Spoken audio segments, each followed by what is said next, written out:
हे गोपाल राधे कृष्ण गोविंद गोविंद हे गोपाल राधे कृष्ण गोविंद गोविंद हे गोपाल राधे कृष्ण गोविंद गोविंद हे गोपाल राधे कृष्ण गोविंद गोविंद हे गोपाल राधे कृष्ण गोविंद गोविंद हे गोपाल राधे कृष्ण गोविंद गोविंद हे गोपाल राधे कृष्ण गोविंद गोविंद हे गोपाल राधे गोविंद गोविंद कृष्ण गोविंद गोविंद कृष्ण गोविंद गोविंद कृष्ण गोविंद गोविंद कृष्ण गोविंद गोविंद कृष्ण गोविंद गोविंद कृष्ण गोविंद गोविंद कृष्ण गोविंद गोविंद कृष्ण गोविंद गोविंद हे गोपाल राधे कृष्ण गोविंद गोविंद गोपाल राधे कृष्ण गोविंद गोविंद हे गोपाल राधे कृष्ण गोविंद गोविंद गोपाल राधे कृष्ण गोविंद गोविंद हे गोपाल राधे कृष्ण गोविंद गोविंद गोपाल राधे कृष्ण गोविंद गोविंद हे गोपाल राधे कृष्ण गोविंद गोविंद गोपाल राधे कृष्ण गोविंद गोविंद हे गोपाल राधे कृष्ण गोविंद गोविंद गोपाल राधे कृष्ण गोविंद गोविंद हे गोपाल राधे कृष्ण गोविंद गोविंद गोपाल राधे कृष्ण गोविंद गोविंद हे गोपाल राधे कृष्ण गोविंद गोविंद गोपाल राधे कृष्ण गोविंद गोविंद हे गोपाल राधे कृष्ण गोविंद गोविंद गोपाल राधे कृष्ण गोविंद गोविंद हे गोपाल राधे कृष्ण गोविंद गोविंद गोपाल राधे कृष्ण गोविंद गोविंद हे गोपाल राधे कृष्ण गोविंद गोविंद गोपाल राधे कृष्ण गोविंद गोविंद हे गोपाल राधे कृष्ण गोविंद गोविंद गोपाल राधे कृष्ण गोविंद गोविंद बोलिए कृष्ण कन्हैया श्याम सुंदर श्री यमुने श्री गिरिराज धरण की जय श्री गोसाई जी परम दयाल की जय श्री हरिराय महाप्रभु जी की जय श्री गोपाल लाल प्यारे की जय।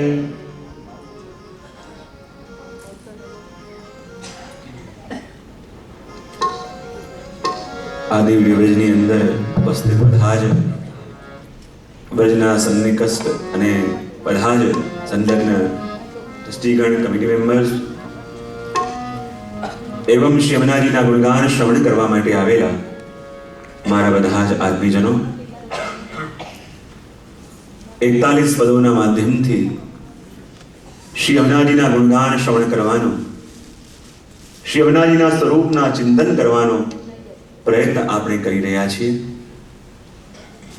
કહેવાય ને કે પેલા ગામમાં કૂવાની અંદર કોઈ ઘડો પડી ગયો હોય અને કૂવાની અંદર પડેલા ગઢાને બહાર કાઢવો હોય તો ગામડામાં એક સાધન આવે જેને બિલાડી કહેવાય, જેમાં ઘણા બધા કાંટા હોય, દોરીથી બાંધીને જ્યારે કૂવામાં નાખવામાં આવે અને એનો એકાદ કાંટો પણ લાગે તો કૂવાની અંદર ડૂબેલો ઘડો બહાર આવે। તો એ જ પ્રકાર આપણી દશા પણ આ ભવસાગરમાં કેવી છે? બોલે ભવસાગર રૂપી કૂવામાં ડૂબેલા પેલા ઘડા જેવી કે જે ભવસાગરની અંદર એવા ડૂબેલા છીએ, પ્રયત્ન કરીએ છીએ બહાર નથી અવાતું, પ્રયત્ન કરીએ છીએ બહાર આવી શકતા નથી, પણ હરાયજી મહાપ્રભુજી કૃપા કરી આ ભવસાગર રૂપી કૂવામાં ડૂબેલા ઘડા જેવી આપણી દશા અને એને ભવસાગરથી બહાર લઈ જવા માટે આ 41 પદ રૂપી 41 કાંટાવાળી બેલાઈ પાણીમાં નાખી છે. અને આમાંના એકાદ પદરૂપી કાંટો પણ જો ઘડામાં લાગી ગયો તો આ ભવસાગરથી બહાર આપણે સહજ રીતે આવી જઈશું. પણ જુઓ, કોઈ બિલાઈ નાખવા વાળો બિલાડી નાખે તો ખરા. આપણી દશા પેલા કૂવામાં પડેલા ઘડા જેવી તો છે, પણ આપણને બહાર કાઢવા વાળાએ બિલાડી નાખી તો ખરા, પણ એનો કાંટો ઘડામાં ક્યારે લાગે કે જ્યારે ઘડો સીધે મોડે પડ્યો હોય તો. જો ઊંધો પડ્યો હોય તો કાંટો લાગે. તો આ 41 કાંટાવાળી બિલાડી શ્રી હરાય મહાપ્રભુજી આપણી ઓર પધરાઈ છે. આ 41 પદ એ એક એવા કાંટા છે, જો એક પણ આપણને લાગી ગયો તો સીધો ખેંચીને ભગવત ચરણારવિંદ સુધી પહોંચાડી દેશે.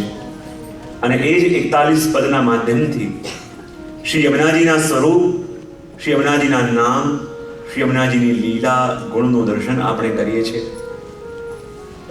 નામનો મહિમા જાણીને જ્યારે કોઈના નામ વિશે બહુ સાંભળીએ ને તો આપણને લાગે કે જેનું નામ આટલું ગુણગાન ગાયું તો એ જોવામાં કેવા હશે. યમુનાજીનું નામ લેતા લેતા અનુભવ થાય યમુનાજી જોવામાં કેવા હશે. અને જ્યારે યમુનાજીના દર્શન આપણને થાય, વિચાર આવે કે આવા સુંદર યમુનાજી કઈ લીલા કરતા હશે.